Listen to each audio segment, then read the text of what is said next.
تعملش 110 تعمل قنبله؟ إيه، بص قول لي بدايه القنبله.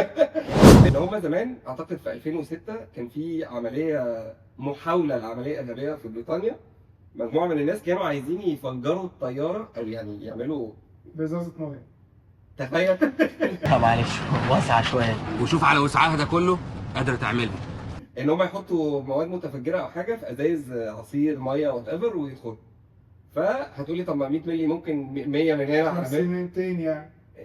اولا صعب جدا ان انت تجمع كل ركاب الرحله ان هم يتفقوا هو على المفروض اقل حاجه كام لتر يعني؟ لتر. هم 100 مللي. 100 مللي تعمل قنبله؟ لا، ما هو عشان كده سامحينها لغايه دلوقتي ما تعملش 110 تعمل قنبله؟ بص قول لي بدايه القنبله. انت ليه مركز قوي انك عايز تعمل قنبله؟ انا قلقت شويه.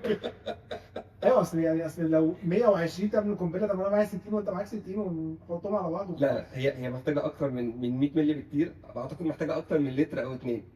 فان انت تجمع اكتر من شخص يجيبوا اكتر من 100 مللي ويتفقوا على تفجير قنبله. انا مش عارف ليه انا قلقت دلوقتي واحنا بنتكلم عن كميه هي كلمه القنبله اتقالت كتير قوي في اول حلقه آه. مش كده؟